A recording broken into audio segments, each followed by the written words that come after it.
మగాడు తన బాధను నవ్వు వెనక ఎందుకు దాచుకుంటాడో తెలుసా? ఒక వయసు వచ్చాక అతనికి ఇష్టాలుండవు, కేవలం బాధ్యతలు మాత్రమే ఉంటాయి.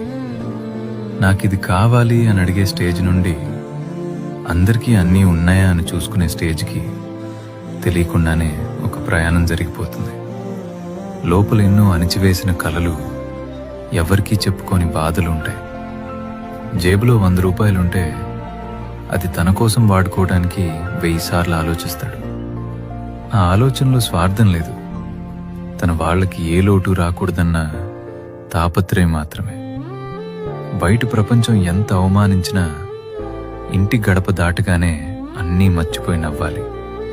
ఎందుకంటే నీరసపడితే చేతకాని వాళ్ళంటారు, ఏడిస్తే బలహీనులంటారు.